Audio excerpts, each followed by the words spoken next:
कार्तिक पुराण अष्टम अध्याय। नारद उवाच शृण राजन ब्रह्मज्ञानी ब्रह्मवचने शुक्रमुनि जलंधर को करी पूजा सिंधु देशरे कले राजा अनेक संपद व्यवहारे रहिले सिंधुक नगरे से राजा जात रुद्र अंशे विशेष इंद्र अपजसे अनड़ु जड़ु पूजिला तेणु असुर बुद्धि हेला विधाता गले बर देई शुक्रंक तहु शिक्षा पाई सागर सुत बळे बळी नर राजांक दर्प दळी सर्व संपद कला ठूळ सिंधुंकु देले महिपाळ असुर नारायण डरे लुचि जे थिले तळपुरे से सर्व शुक्रंक आदेशे मिलिले जलंधर पासे शंभुनि शंभु बाणासुर अघा शंकुनि शंखासुर हेति प्रहेति विप्रचिति घस्मर घस्र सपति काल नेमिर पुत्र काल गजश्रवण वज्रमाळ संबर वृष प्रभाकाशी कुंभकर्कश बेनियासी अइले बड़ महाबल हरित सुत तास कळ निश्चंद्र अग्नि कीर्तिमान मय दानव आसी मिले जय ज्योति चंद्र भास्कर खड़गर मा महावीर अशील शील अनुदये सुरभि निवारन्ति दये चंड प्रचंड मुंड आदि सूरजे पिशाच विवादी वज्रद्रष्ट जे शुभ्र भानु वृषभ प्रभा वज्रतनु एमंते दैत्य बल जेते बलिकी छाड़ी जे झामते मने दुर्गति सुमरिले जलंधर को आश्रय कले सागर सुत तांकु देखी बंधु सदर भावे लेखी संपद देई रखे पासे शुक्रंक वाक्य उपदेशे काल नौमी दैत्य जेमा रूपे सुंदरी दीति उमा नाम ताहार वृंदावती सर्वलक्षणा स्वाधी सती से कन्या शुक्ल मंत्री बोले जलंधर को विवाह कले से सती पतिव्रता पुण्य असुर तेज दिनु दिने धनुज बल संगे घेनी जिणिला सकल मेदिनी शपथ दीपे चक्रवर्ती होइला सागर संतति सागर सुत एक दिने विजय संभव आसने शुक्र सहित दैत्य बल सन्निधे अछंति सकल एमंत राहु महादैत्य पाताल पुरु उपगत मिलिला जलंधर आगे निज शरीर बेनी भागे ताहाकु देखी सिंधु सुत बोलई एकी विपरीत केतते कला बेनी खंड काहीं पाइलु एडे କଥା ମୋର ଆଗେ କହ, ଦେଖି ଆକୁଳ ମୋର ଦେହ। କେତତେ କଲା ଏତେ ସରି, ଆଜ ସାରିବି ତାର ସିରି। ଏମନ୍ତ ଜଳନ୍ଧର ବାକ୍ୟ, ରାହୁ କହଇ ଅତି ଶୋକେ। ଭଦେବ ଏ କର୍ମ ମୋହର, ଭୃଗୁ ନନ୍ଦନଙ୍କୁ ପଚାର। ରାହୁ ବଚନେ ଦୈତ୍ୟ ନାହା, ବୋଲଇ ଗୁରୁ କହ ଏହା। ରାଜା ବଚନେ ଶୁକ୍ର ମୁନି, କହନ୍ତି ଶିଷ୍ୟ ସ୍ନେହ ଘେନି। ଶୁଣ ରାଜନ ଚୂଡ଼ାମଣି, ଏପରା ସତ୍ୟ ଯୁଗ ବାଣୀ। ଦୁର୍ବାସା ସାପେ ହତ ଶିରି, ତିନି ଭୁବନେ ଦୁଃଖ ପୁରୀ। ସମ୍ପଦ ଆସେ ସୁରାସୁର, ମନ୍ଦରେ ମନ୍ଥିଲେ ସାଗର। ଯେ କ୍ଷୀର ସାଗର ମନ୍ଥନୁ, ଲକ୍ଷ୍ମୀ ସହିତେ କାମଧେନୁ। ପୁଷ୍କପ ଆଦି ରଥ ଯେତେ, ସୁରାଦି ଔଷଧ ସହିତେ। ହରିଚନ୍ଦନ ପାରିଜାତ, ଉଚ୍ଚୈଶ୍ରବାଦୀ ଐରାବତ। କସ୍ତୁଭ ଆଦି ମଣି ମାନେ, ଉପୁଜେ ସମୁଦ୍ର ମନ୍ଥନେ। ଯେ ଅପସରା ଅଷ୍ଟ ନାରୀ, ଅମୃତ ଘେନି ଧନ୍ୱନ୍ତରୀ। ଏମନ୍ତ ଉପୁଜିଲେ ଯେତେ, ବିଷ୍ଣୁତା ଦେବତାଙ୍କ ହିତେ। ଅମର ଭଣ୍ଡାରେର ଖାଇ, ଆପେ ଲକ୍ଷ୍ମୀଙ୍କୁ ବିଭା ହୋଇ। ଭୋଜନେ ପରସିଲେ ସୁଧା, ଖାଇବେ ବୋଲି ସର୍ବେ ଶ୍ରଦ୍ଧା। ପତ୍ର ଆବରି ପନ୍ତି ମେଳେ, ବସିଲେ ଦେବେ କୌତୂହଳେ। ମାୟା ମୋହିନୀ ରୂପ ଧରି, ଅମୃତ ପରସନ୍ତି ହରି। ଏ ରାହୁ କଶ୍ୟପ ସନ୍ତତି, ସିଂହିକା ଗର୍ଭୁ ଉତପତି। ଚତୁରପଣେ ବୁଦ୍ଧି ବଳେ, ମିଳିଲେ ଦେବତାଙ୍କ ମେଳେ। ক্ষୁଧା ଭଖିଲା ଆଗ କରି, ଦେଖି କପିଲେ ନର ହରି। ଚକ୍ରେ ଛେଦିଲେ ଏହା ପିଣ୍ଡ, ହୃଦୟ ଭାଗୁବେନି ଖଣ୍ଡ।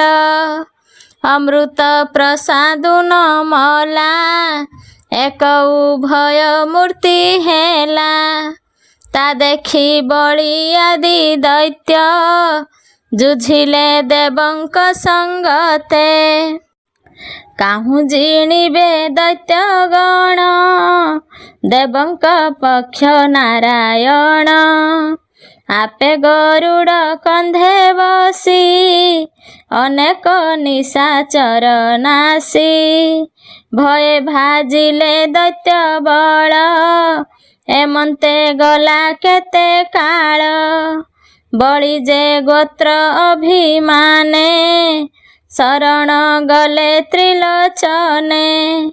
ପ୍ରସନ୍ନେ ବର ଦେଲେ ହର, ବଳି ହୋଇଲା ବଳିୟାର। ଯୁଦ୍ଧେ ଅମର ଗଣ ଜିଣି, ତ୍ରୈଲୋକ୍ୟ ହୋଇଲା କାରେଣୀ। ଦାନେ ହୋଇଲା ଅତି ଦାତା, ତା ଜାଣି ଜଗତ କରତା। ମାୟା ବାମନ ରୂପେ ଆସି, ବଳିକି ମୋହିଲେ ଆକର୍ଷି। ଛଦ୍ମରେ ବିପ୍ର ରୂପ ଧରି, ଦାନେ ହରିଲେ ତାର ଶିରି।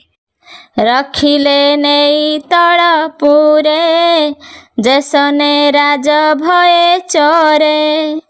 ଅସୁରେ ସେହି ମତି ହୋଇ, ଲୁଚିଲେ ତଳପୁରେ ଯାଇ। ଏବେ ତ ଉଦୁଯୋଗ କାଳେ, ଆସି ଖଟିଲେ ପାଦ ତଳେ। ତୁମ୍ଭେ ହାଙ୍କୁ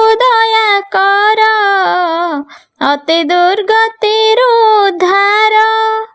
ଏବେ ପୁଛିଲ ଯେଉଁ କଥା କହିଲି ଶୁଣ ମହାରଥା। ଏ ରାହୁ ଦଣ୍ଡ ଏ ପ୍ରକାରେ ଏବେ ଖଟିଲା ଆସି ତୋରେ। ଏ ବାକ୍ୟ ମନ୍ତ୍ରୀ ମୁଖୁ ଶୁଣି କୋପେ କମ୍ପଇ ବୀରମଣି। ଘସ୍ମର ଦୈତ୍ୟ ଥିଲା ଆଗେ ତାକୁ ବୋଇଲା ଯାଅ ବେଗେ। କହିବୁ ବାସବଗ୍ରତେ ସିନ୍ଧୁ ମନ୍ଥିଲା କିନି ମନ୍ତେ। ତହୁଁ ଯେତେ କଉପୁଜିଲା ସବୁ ତା କାହା ବୋଲେ ନେଲା। ଯହୁଁ ନଥିଲା ରକ୍ଷକାର ସେ ଘେନି ଏଡ଼େ ଗର୍ବ ତାର।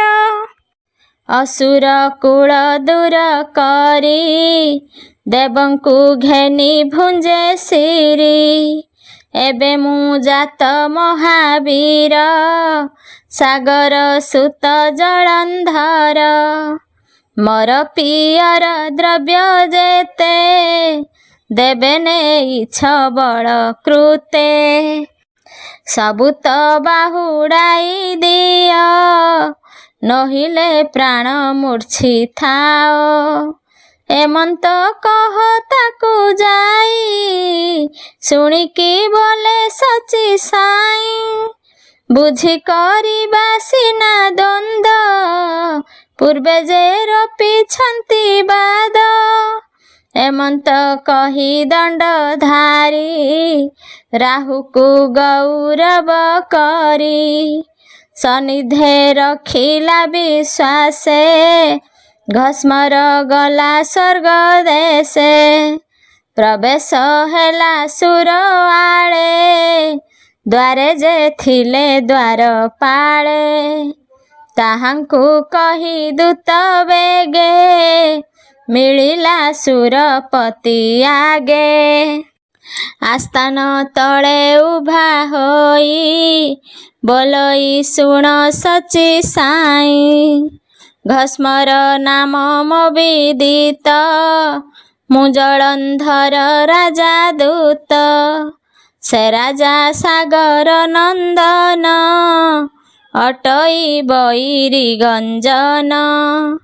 ଅଶେଷ ଭୂମଣ୍ଡଳପତି ବ୍ରହ୍ମା ବଚନେ ଚକ୍ରବର୍ତ୍ତୀ।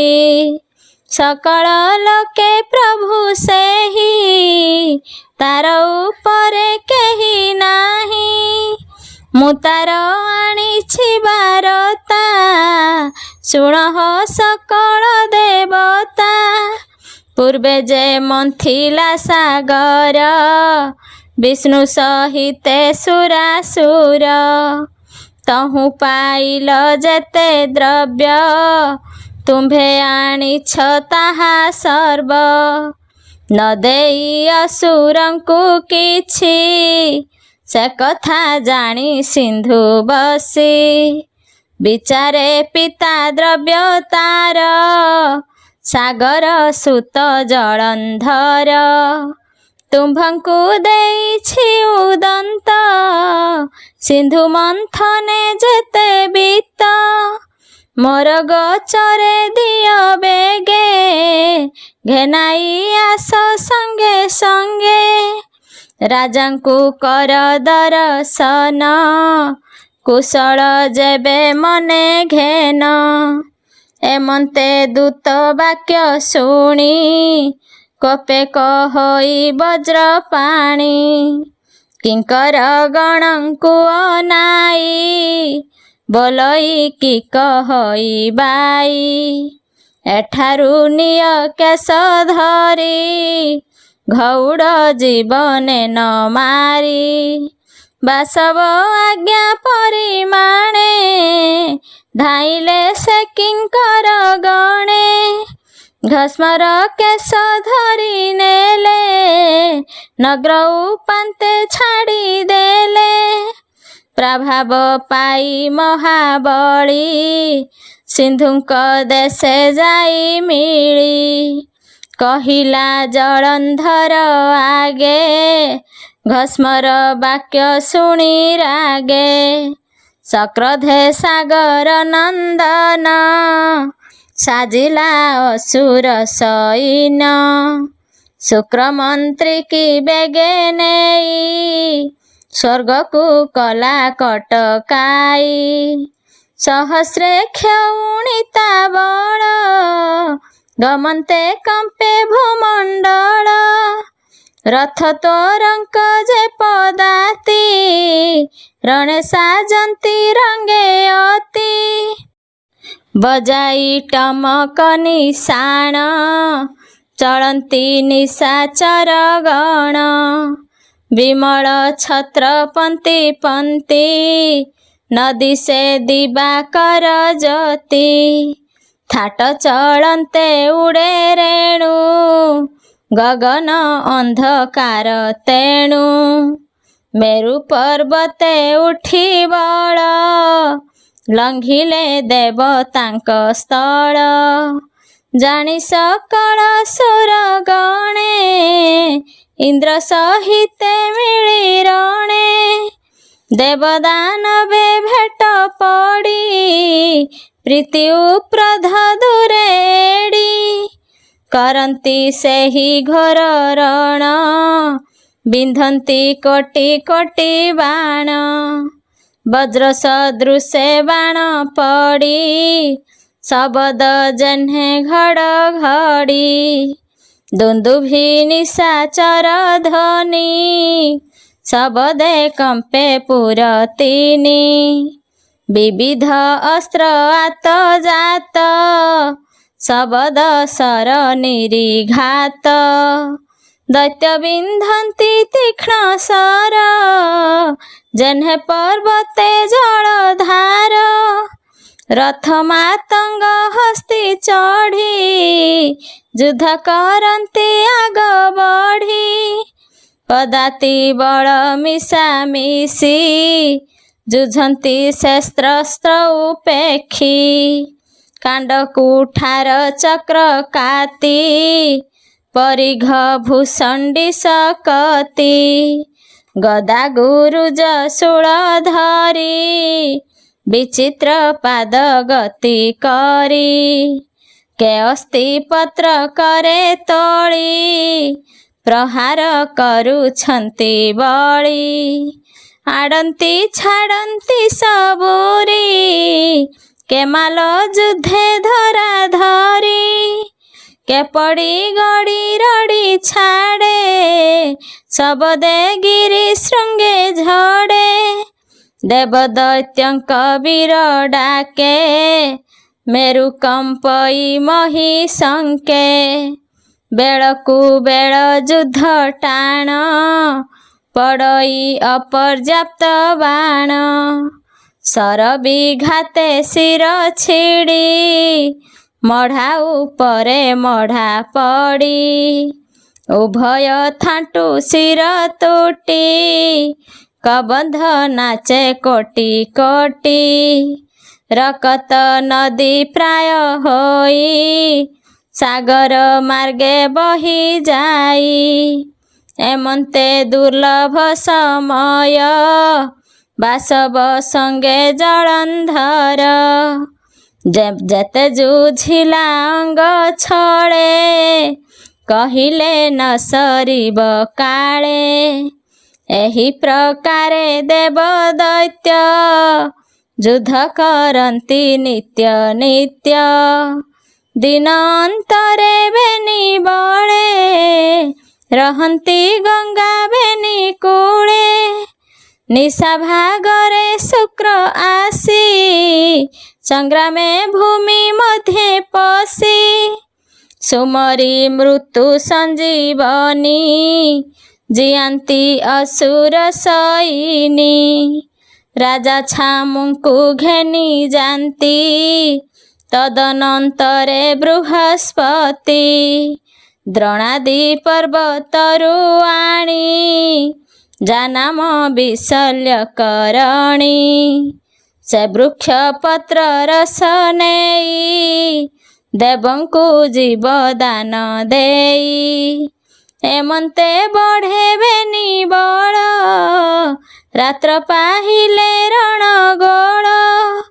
ଯୁଦ୍ଧ କରନ୍ତି ଅଙ୍ଗ ଛଳେ, ବିଶୁଦ୍ଧ କ୍ଷତ୍ରି ବେନି ବଳେ। ରଣେ ପଡ଼ନ୍ତି ଯେତେ କ୍ଷତ୍ରି, ରାତ୍ରେ ଜିଅନ୍ତି ବେନି ମନ୍ତ୍ରୀ। ଏମନ୍ତ କେତେ ଦିନ ଅନ୍ତେ, ସାଗର ସୁତ କୋପ ଚିତ୍ତେ। ଶୁକ୍ରଙ୍କୁ ପଚାରିଲା ଭାଇ, ବୋଇଲା ଶୁଣ ବାକ୍ୟ ସାଇ। ମୁହିଁ ସଂଗ୍ରାମେ ଯେତେ ଯେତେ, ଦେବଙ୍କୁ ସଂଘାରଇ ନିତ୍ୟେ। ସେ ପୁଣି ଆର ଦିନ ଆସି, ଯୁଦ୍ଧ କରନ୍ତି ରଣେ ପଶି। କେମନ୍ତେ ପାନ୍ତି ନିଜ ଦେହ, ତୁମେ ତା କିମ୍ପାଇଁ ନ କହ। ନୃପତି ବଚନେ ସଂଶୟ, ଶୁକ୍ର କହନ୍ତି ଶୁଣ ରାୟ। ଦେବଙ୍କ ଗୁରୁ ବୃହସ୍ପତି, ଜାଣନ୍ତି ସର୍ବକର୍ମ ରୀତି। ସେ ଯେ ଦେବଙ୍କ ହିତ ପାଇଁ, ଦ୍ରୋଣାଦି ପର୍ବତକୁ ଯାଇ। ଯେଉଁ ଔଷଧ ତହିଁ ଅଛି, ତାହା ଆଣନ୍ତି ଗୁରୁ ବାଛି। ସେ ବୃକ୍ଷ ରସନା ସେ ଦେଇ, ମୃତ ଦେବତାଙ୍କୁ ଜିଆଇ। ଏକଥା ସତ୍ୟ ନୃପମଣି, ଆମ୍ଭେ ନିଶ୍ଚୟ ଅଛୁ ଜାଣି। କହିଲୁ ତୁମ୍ଭର ଆଗର, ମନ୍ତ୍ରୀର ଏମନ୍ତ ବିଚାର। ସକଳ କଥା ବୁଝୁଥିବ, ନୃପତି ପୁଛିଲେ କହିବ। ତୁ ଏବେ ଜାଣିଲୁ ନିର୍ଣ୍ଣୟ, ବିଚାରି କାର୍ଯ୍ୟ କର ରାୟ। ମନ୍ତ୍ରୀ ବଦନୁ ଏହା ଶୁଣି, ସାଗର ସୁତ ମନେ ଗୁଣି। ଗମନ କଲା ନିଶା କାଳେ, ଦେବଶୈଳ ଭୁଜ ବଳେ। ଉପାଡ଼ି ଆଣିଲେ ତୋରିତେ, ସମୁଦ୍ରେ ରଖିଲେ ଗୁପତେ। ଗିରି ନ ଦେଖି ବୃହସ୍ପତି, ବିସ୍ମୟ ମନେ ବିଚାରନ୍ତି। ଦେବଙ୍କୁ ନାହିଁ ଆଉ ଗତି, ଯାହା ଅର୍ଜିଲା ସୁରପତି। ଈଶ୍ୱରେ କଲା ଦ୍ରୋହ କର୍ମ, ଏବେ ଛାଡ଼ିଲା ନିଶ୍ଚୟ ଧର୍ମ। ଏତେ ବିଚାରି ଗୁରୁ ଚିତ୍ତେ, କହିଲେ ଦେବଙ୍କ ଅଗ୍ରତେ। ବିବୁଧ ଗଣ ତୁମ୍ଭେ ଶୁଣ, ଦ୍ରୋଣାଦି ଗିରି ଆମ୍ଭ ପ୍ରାଣ। ନାନା ଔଷଧ କରି ଯେତେ, ଅମର ପୀୟୁଷ ସହିତେ। ଗୁପତେ ରଖିଥିଲି ତହିଁ, ମୋ ବିନୁ ନ ଚିହ୍ନନ୍ତି କେହି। ଏବେ ଅସୁରେ ନେଲେ ହରି, ନ ଚିହ୍ନି ଗିରି ଆଦି କରି। ଏବେ ତ ବୁଦ୍ଧି ନାହିଁ ଆଉ, କାଲି ସମରେ କେ ବାଜିଉ। ସାଗର ସୁତ ଜଳନ୍ଧର, ଛେଦିବ ସଭିଙ୍କର ଶିର। ଏଥକୁ ନାହିଁ ପରିତ୍ରାଣ, ମୋର ବଚନ ଏବେ ଶୁଣ। ଉପେକ୍ଷି ସ୍ୱର୍ଗପୁର ବାସ, ପଳାଇ ଯିବା ସର୍ବେ ଆସ।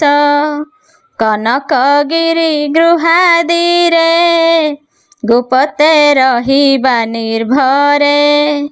ମନେ ସୁମରି ଶ୍ରୀପତି, ଖଣ୍ଡିବା ସକଳ ଦୁର୍ଗତି। ଏମନ୍ତେ ଗୁରୁ ଶିକ୍ଷା ପାଇ, ସକଳ ଦେବଲୋକେ ଯାଇ। କାଞ୍ଚନଗିରି କ୍ରୋଟେ ପଶି, ମନେ ସୁମରି ବ୍ରହ୍ମରାଶି। ଗୁପତେ ରହିଲେ ନିଶ୍ଚିନ୍ତେ, ଦେବଙ୍କୁ ନ ଦେଖି ଦଇତେ ଆନନ୍ଦେ ବିହରନ୍ତି ସ୍ୱର୍ଗେ ସାଗର ସୁତ କର୍ମ ଭାଗେ ଦେବଙ୍କ ପଣ ଜଣେ ଜଣେ ଆବରି ନିଶାଚର ଗଣେ କାରେଣୀ ହେଲେ ତିନି ପୁରେ ଦେବେ ଲୁଚିଲେ ପ୍ରାଣ ଡରେ ବିପତ୍ତି ଖଣ୍ଡିବା ନିମନ୍ତେ ମନ ନିବେଶୀ ଲକ୍ଷ୍ମୀ କାନ୍ତେ ଜୟ ପ୍ରଭୁ ସର୍ବ ଅନ୍ତର୍ଯ୍ୟାମୀ ଦେବଙ୍କ ଦେବ ଦେବ ସ୍ୱାମୀ ସକଳ ଲୋକ ପରେ ବାସ ନମଇ ମହାଦେବ ଦାସ। ଇତି ଶ୍ରୀ ପଦ୍ମପୁରାଣେ ଉତ୍ତରଖଣ୍ଡେ କାର୍ତ୍ତିକ ମାହାତ୍ମ୍ये ଦେବଲୋକେ ଗୋପନମ୍ ନାମ ଅଷ୍ଟମ ଅଧ୍ୟାୟ।